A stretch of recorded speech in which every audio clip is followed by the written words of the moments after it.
Al fin se ha lanzado la nueva tarjeta de video de Nvidia, la RTX 5090, una tarjeta que parte de $2.000 o 2.369 euros y de la cual ya podemos tener acceso a las distintas reviews y análisis por parte de los medios especializados. Vamos a mirar un poco qué tal es su comportamiento utilizando las nuevas tecnologías de inteligencia artificial, la nueva versión del DLSS, qué tal funciona cuando se activa el Ray Tracing, Path Tracing y sobre todo conocer si es una tarjeta que vale la pena y para qué público está dirigido. Vamos a empezar directamente con las pruebas, jugando sin DLSS, sin Ray Tracing y sin ningún tipo de ayuda de rescalado. Vamos a analizar un poco lo que ocurre a 1080p, a resoluciones bajas.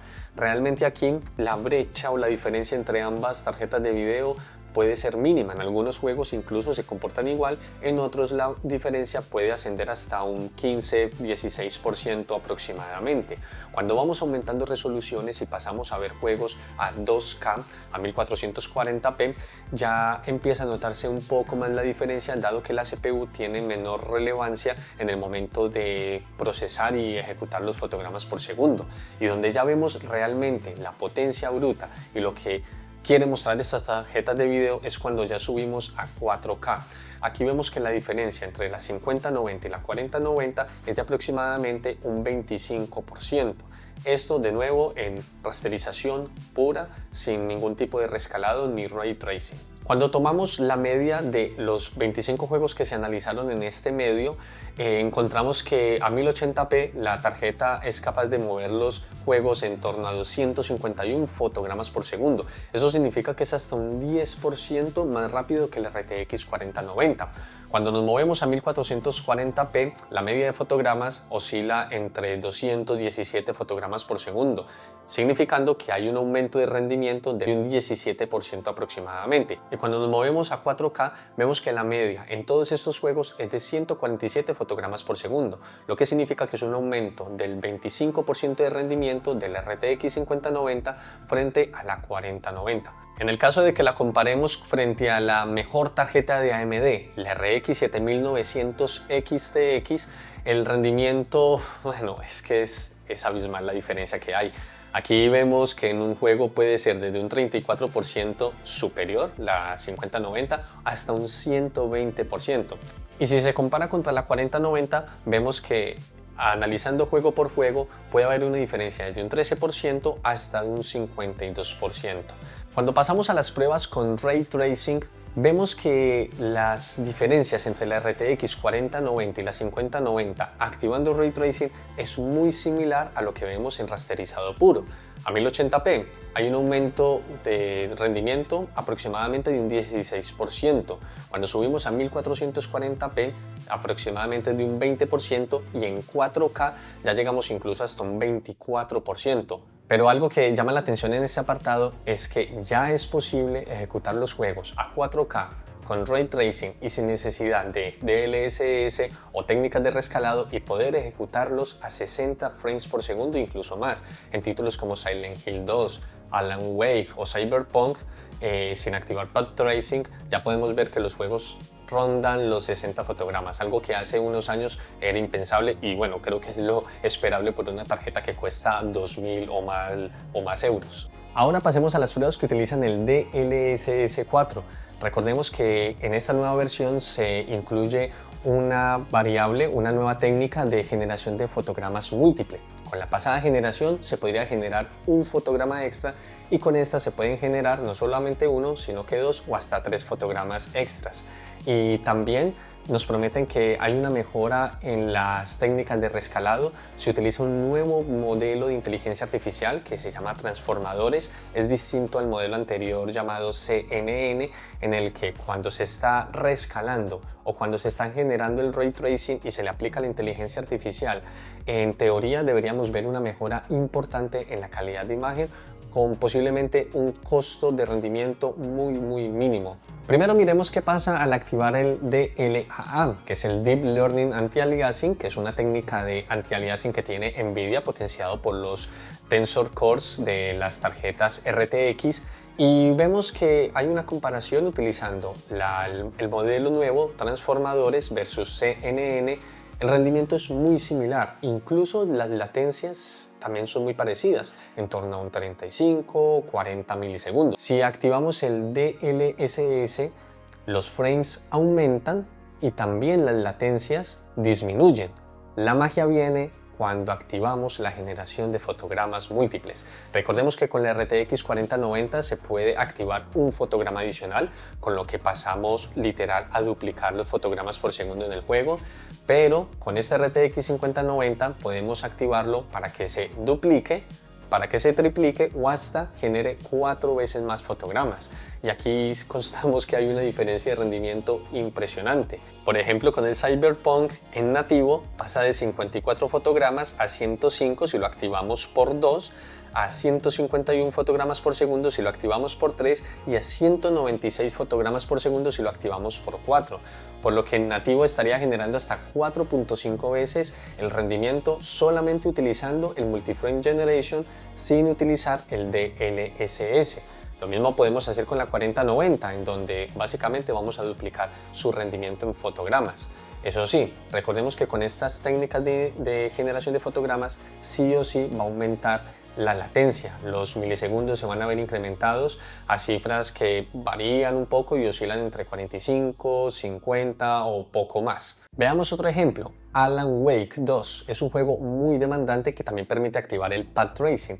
Si lo activamos, el juego sufre, o sea, esta tarjeta sufre bastante y solamente alcanza a llegar a 42 fotogramas por segundo. Si le activamos el DLSS, el rescalado, aquí ya superamos por poco la barrera de los 70 fotogramas por segundo.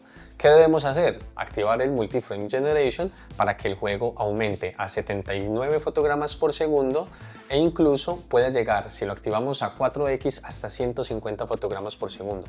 O sea que ya en juegos como Alan Wake 2 es posible jugarlo a 4K con Path Tracing activado y superando la barrera de los 100 fotogramas por segundo. Sí, de nuevo, con un costo en cuanto a la latencia, y de hecho en este se nota un poco más que en Cyberpunk, y ya aquí entrará cada uno a decidir si compensa aumentar un poco esa latencia a costa de aumento de los frames y de la fluidez, o si prefiere más bien no activar estas tecnologías y mantener unos fotogramas un poco más bajos. ¿Y qué pasa en el área de la productividad? ¿Cómo se comporta en este ámbito? Es muy similar, las cifras son muy parecidas y en algunas aplicaciones como Blender, DaVinci Resolve, Adobe Premiere, digamos que el aumento va muy a la par, entre un 15, 20, 25, 30%, dependiendo del software y el contexto en el que se esté utilizando. ¿Y qué ocurre con la VRAM? Recordemos que aquí también hubo un aumento de 24 GB en la 4090 a 32 GB GDDR7. 32 GB es mucho, es mucha memoria que en el entorno de gaming no se utiliza. Incluso las 24 GB de la 4090 a día de hoy no hay ningún título que llegue a utilizar toda esa cantidad de VRAM. ¿Dónde se podría sacar provecho? Probablemente en el sector de productividad, en un trabajo más profesional, en renders, en edición 3D, en video. En estos escenarios sí que tienen mucho más sentido, y también, por supuesto, en materia de entrenamiento y todo lo relacionado con inteligencia artificial. Recordemos que Nvidia está apostando fuertemente por este enfoque, y a día de hoy es la empresa pionera en materia de inteligencia artificial. Como conclusión, en cuanto al rendimiento, es innegable que estamos ante la mejor tarjeta de video que se ha hecho alguna vez. Es una tarjeta que supera el RTX 4090 en todos los apartados, en torno a un 25 o hasta un 30% en rendimiento bruto, o incluso activando el Ray Tracing. Y ya cuando sacamos ventaja de las nuevas tecnologías de inteligencia artificial, el rendimiento se dispara. O sea, es una diferencia impresionante. Pero no es tan impresionante como pasó en generaciones anteriores, cuando pasamos de la 3090 Ti a la 4090, donde el rasterizado, o sea, el rendimiento bruto, aumentó en torno a un 51%. ¿Y por qué pasó eso? O sea, ¿por qué ahora no vemos este salto de rendimiento bruto? Y esto ocurre básicamente porque Nvidia ha decidido continuar con el mismo proceso de fabricación con el nodo de 5 nanómetros. Cada vez es más complicado avanzar en cuanto a la estructura física, avanzar en el hardware, y por eso es que Nvidia ha decidido tomar otro camino. un camino que viene sembrando desde el lanzamiento del DLSS por allá unos años atrás y que se basa básicamente en optimizar el software y apoyarse por medio de la inteligencia artificial. Ahora con las redes neuronales es posible entrenar e ir mejorando para aplicarlos en las futuras tecnologías. Y claro, eso ya se empieza a ver reflejado también en la generación de nuevos fotogramas, en la optimización del rescalado y en la manera en la que se empezarán a diseñar y estructurar los gráficos de los videojuegos del futuro. Sé que no es lo que a todos nos gusta, sé que habrán personas que estarán muy en desacuerdo en utilizar estas tecnologías, dirán que es trampa, que nos están engañando, pero es lo que es. Y creo que el futuro de los videojuegos, e incluso en el sector de productividad y otros sectores más profesionales, apunta a este apoyo por medio de inteligencia artificial. No es raro que veamos que empresas como AMD también tenga su versión del rescalado, el FSR, que Intel también tenga uno y que tanto Sony como Microsoft con las consolas también recurran a técnicas de rescalado. Incluso los motores gráficos como el Unreal Engine también ya se están preparando y están capacitados para optimizar y aplicar todas estas nuevas tecnologías. Por último, ¿para quién es esta tarjeta de video? Básicamente para aquella persona que desee jugar a 4K sin ningún tipo de limitación, activando todas las tecnologías, path tracing y todos los gráficos al máximo. Para esta persona está muy bien.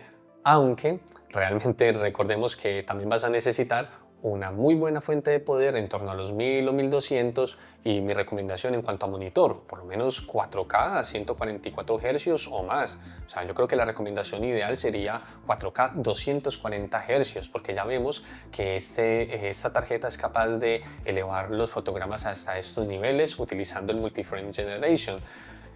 Si piensas jugar en 1440p o 1080p, creo que no es necesario en ningún contexto tener esta tarjeta de video, a menos que quieras utilizarlo a 1080p y tener muchos fotogramas por segundo. Ya vimos que hay monitores que alcanzan 600 Hz y así garantizar tener una latencia muy baja. Creo que sería como el único escenario. Y aquí es donde quisiera hacer como una pequeña reflexión porque ya vemos la potencia tan extrema que tienen estas tarjetas en las que ya alcanzamos el 4K 60 frames por segundo fácilmente, pero a un costo muy elevado. ¿Y realmente es necesario irnos hacia este costo, hacia los 2000 euros? Yo creo que no, yo creo que tarjetas como la RTX 5080 o la 5070 Ti o 5070 se presentan como alternativas mucho más razonables que tienen un mejor equilibrio en cuanto a rendimiento y precio, pero creo que la mayoría de personas no van a necesitar una RTX 5090. ¿En qué otro contexto tiene mucho sentido? Si eres alguien profesional que trabajas y que requieres ese poder computacional. Así que bueno, déjame en los comentarios qué piensas de esta tarjeta, ¿te gusta, no te gusta? ¿Qué piensas de las nuevas técnicas de inteligencia artificial aplicadas en los videojuegos? ¿Estás de acuerdo? ¿Crees que nos están estafando? Déjame un comentario, cuéntame un poco y hasta la próxima, nos vemos.